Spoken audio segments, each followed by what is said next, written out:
सो colour colour ही actually में exist ही नहीं करता।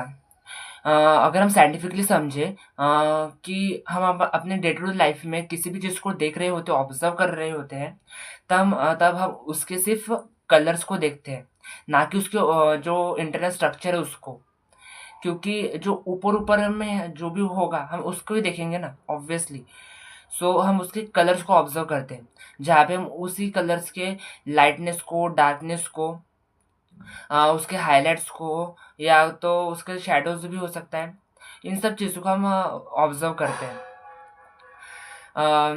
अब ये चीज़ हम ऑब्जर्व क्यों करते हैं और कैसे करते हैं, और मैंने ये क्यों कहा था कि कलर एग्जिस्ट नहीं करता, एक एक करके समझते हैं। सबसे पहले हम कंसिडर करते हैं लाइट को, कि जब भी जो लाइट है वो अगर हमारे किसी ऑब्जेक्ट पे गिर रही है, और उस ऑब्जेक्ट से गिर के अगर वो हमारे आंखों में एंटर हो रही है, तो तभी जाके हम उस ऑब्जेक्ट को देख पाते हैं। इसे हमें थोड़ा साइंटिफिकली समझना होगा कि जो अगर कोई चीज़ लाइट के कांटेक्ट में है, तो वो तभी ही ग्लो करेगी और तभी ही वो चीज़ हमें विजिबल होगी। फॉर एग्जाम्पल, अगर मैं किसी रूम को कंसिडर कर रहा हूँ, जिस रूम में सभी चीज़ है, फॉर एग्जाम्पल मैं बेडरूम को कंसिडर कर रहा हूँ, जहाँ पे बेड है, लैंप है, फैन है, और कुछ हो सकता है, कुछ अलमारियाँ वगैरह वगैरह होंगे, वो सब कुछ चीज़ है। पर अब उस बेडरूम की अगर लाइट बंद है, तो क्या मुझे उस बेडरूम में वो सब चीज़ें दिखाई देंगी, या फिर कुछ भी दिखाई देगा? The answer is no. क्यों? क्योंकि उस रूम में लाइट नहीं है, और जब तक किसी चीज़ पे लाइट गिरेगी नहीं, वो चीज़ हमें दिखेगी नहीं। So all this is all about the light, कि लाइट का डायरेक्शन कैसा है, और लाइट गिर रहा है तभी वो हमें चीज़ दिख रही है। So light plays a very important role. Light बहुत बड़ा रोल, इंपॉर्टेंट रोल प्ले करती है किसी भी चीज़ को देख पाने के लिए। अभी ये तो हो गया लाइट का। अभी कलर क्यों, हमें किसी भी चीज़ का कलर कैसे दिखता है, और एक पर्टिकुलर कलर ही क्यों दिखता है, इसका रीज़न है कि हर एक कलर, और उसका भी रीज़न ये है कि लाइट, वो भी हमें लाइट से ही दिखता है।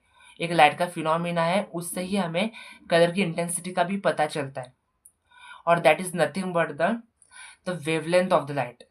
अभी कोई भी चीज़ की कैपेसिटी होती है, ऑब्जेक्ट की कैपेसिटी होती है कि वो कितने अमाउंट ऑफ लाइट को एब्जॉर्ब करेगा और कितने अमाउंट ऑफ लाइट को रिफ्लेक्ट करेगा, और उसी पे डिपेंड करती है अ, कि वो कितनी वेवलेंथ की लाइट को अगर वो रिफ्लेक्ट कर रहा है, और उस पर्टिकुलर ऑब्जेक्ट से कितनी वेवलेंथ की लाइट रिफ्लेक्ट होके हमारे आंखों में एंटर हो रही है, और हम उस चीज़ को ऑब्जर्व कर पा रहे हैं।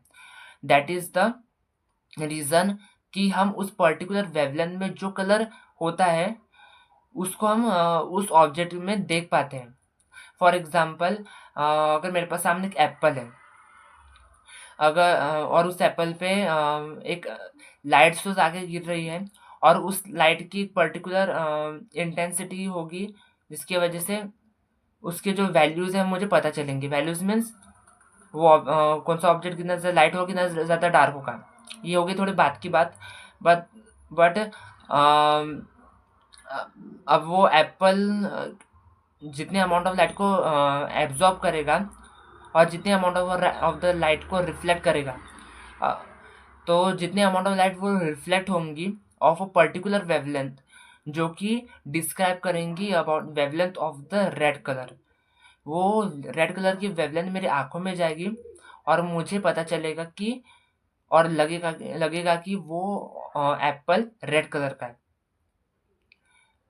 सो that is about the colour. Colour real में एग्जिस्ट नहीं करता in a scientific way, but in art world colour का भी बहुत बड़ा रोल रोल होता है, और उससे भी ज़्यादा वैल्यूज़ का रोल होता है। So it is very important to understand about the values. Okay. So अभी उस कलर की, सो ये लाइट पे डिपेंड करता है कि वो कितना ज़्यादा लाइट होगा, कितना ज़्यादा डार्क होगा, उसके डायरेक्शन पे, वो कहाँ से गिर रहा है उस ऑब्जेक्ट के ऊपर, उस पे सब चीज़ डिपेंड करेगी, जिसकी वजह से हमें वो सभी शेड्स, उस पर्टिकुलर कलर की सभी शेड्स, चाहे वो लाइट से लेके डार्क तक हो, वो हम उसको एक ही विज़न में, एक ही साथ उसको ऑब्ज़र्व करते हैं, अपने अंदर एब्ज़ॉर्ब करते हैं, और हम देखते हैं कि multiple varieties of the colours in a particular object, जो कि हमें उस ऑब्जेक्ट के शेप को समझने में मदद करता है, उसके 3Dनेस को समझने में मदद करता है। So that is all about the colours.